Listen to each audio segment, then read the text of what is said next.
Hi guys, me again. No makeup, no hair, not dressed, so you can guess it's not going to be one of my usual short funny videos.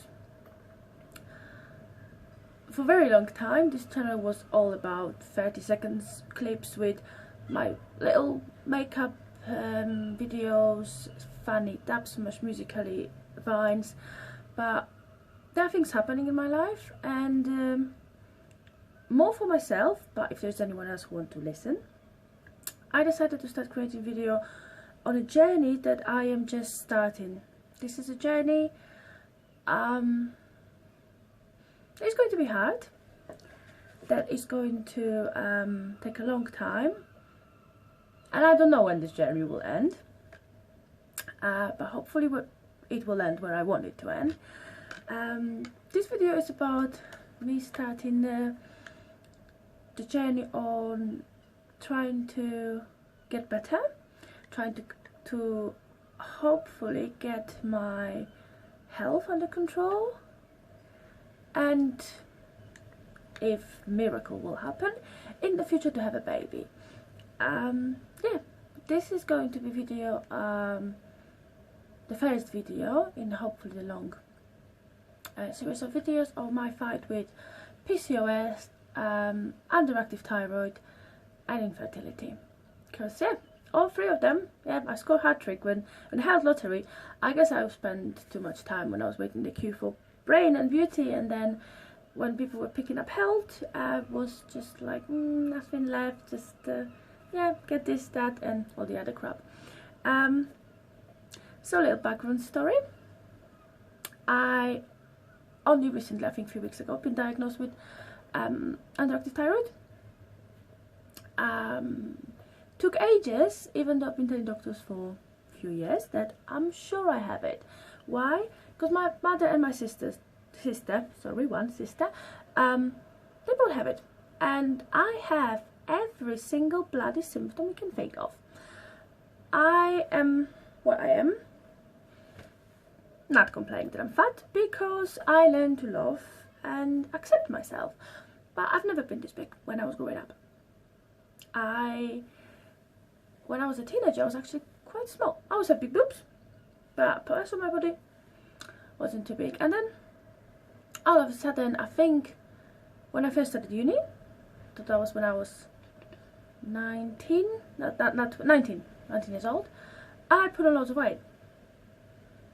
And I blame it on the yes, you started uni, you don't have time to cook properly. I was working KFC for a little while, so eating loads of fast food, and yeah, put on loads of weight, and I thought, okay, yeah, that's just me being fat. I also had very irregular periods, which I never connected them two together, but I had them very irregular since I started. I think they were quite irregular.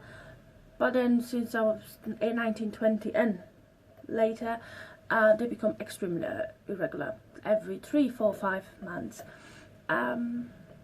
Didn't bother me much because, oh well, they're not there, don't have to worry about them. Then I moved here to UK and started living a bit different lifestyle compared to how I lived it before, and I was putting even more weight, and I was thinking, okay, cool, but that just didn't bother me.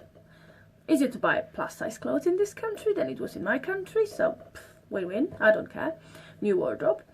I was on a pill for quite a few years, and I didn't even know if my periods would be regular or not, because I had the ones when you take a pill, do 7 days break, get a little bit of bleeding, and then you're done.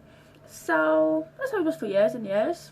I had a long-term boyfriend where we were not using protection. Never got pregnant.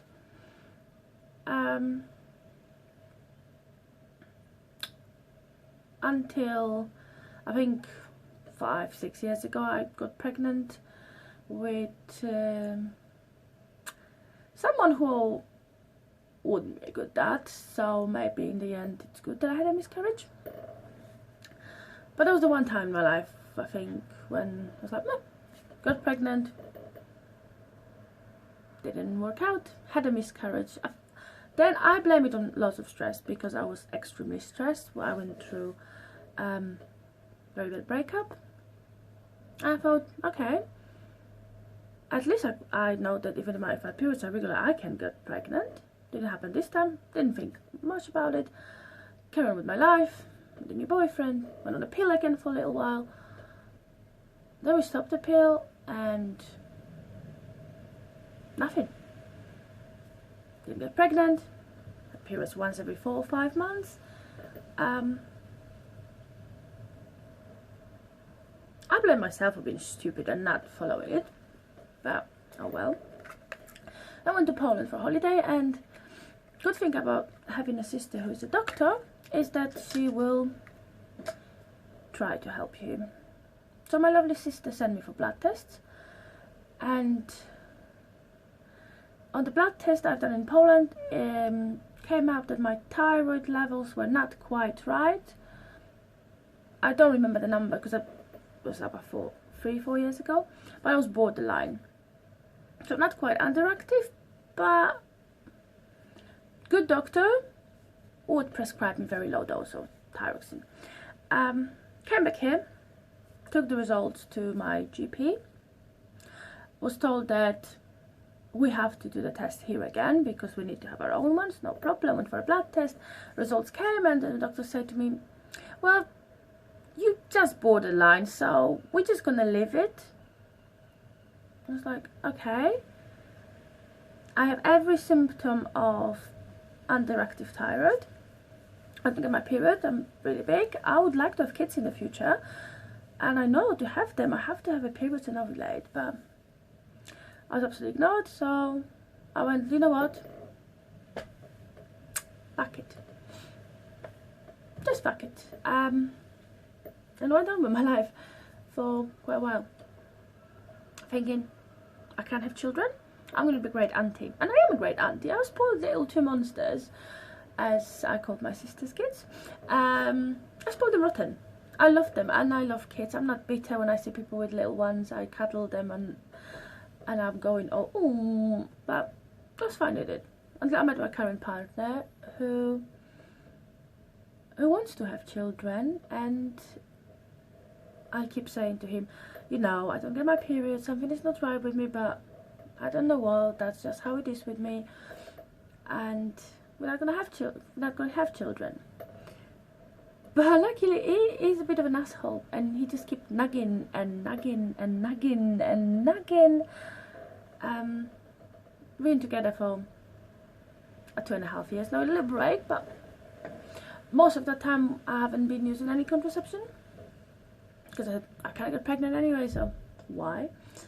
Yeah, I was to go with life, and unfortunately this is a subject that causes to have loads of arguments in the past year or so, because I would say to him, I can't get pregnant, I can't have children, and he will say to me, you don't know, you're not doing nothing about it, you don't know. And because boyfriends I had before, they were not bothered by it. They're like, can't have children, can't have children. And because my husband to be, actually, I shouldn't call him boyfriend, we're way past that stage, he was, no, you're actually gonna go, you're gonna get tested, and you'll find out what's going on. It took me a couple of months to actually do it, after it started nagging like proper big time, beginning of this year. So I went to the same GP practice that I went about 2-3 years ago, and I booked an appointment, and how it works, we all know, you call and you wait for the doctor to call you back. They decide if you need an appointment or not. So I called them, get a call back the same day. It was a nurse. I was like, okay, cool, it's a nurse. Just booking an appointment. So she's like, oh, what's the problem? So I said to her, well, at this point, I think, when was it? It was like about a month and a half ago. So I said to her, last period I had was in September last year. That is the longest break ever, and I'm getting a bit worried. I turned 31 this year, and we would like to have a baby, or find out if we can ever have a baby. So she told me, come into the surgery this evening and get an appointment. Usual Kelly went in, and I feel really horrible about what I'm going to say now, but when I came into reception, said I'm here for an appointment, I was told, oh, you have an appointment with the nurse. I sat there and I had tears in my eyes, because I thought, doctors for the last few years been ignoring me and my symptoms and everything. What is the nurse going to do? And I couldn't be more wrong, because I actually met the nicest nurse I've ever met. I'll say the nicest person who's in medical profession. Don't say that to my sister, because that will upset her. Because what she did for me is something that none of the other doctors, nurses, or whoever else in this country ever did. She listened. She sat there and she asked me questions, and she asked me about my history, about my periods, about my weight gain, about my weight loss, weight gain, my whole history. She asked me about my family health, and then she's sitting there and she's like, oh, so your mum and sister, they have this, and then, well, I'm sure you're aware you must have polycystic ovaries. I was like, well, yeah, I'm sure I do. And she asked me all these questions, and she said to me, you know what, we're going to send you for full blood work, every single test we can do,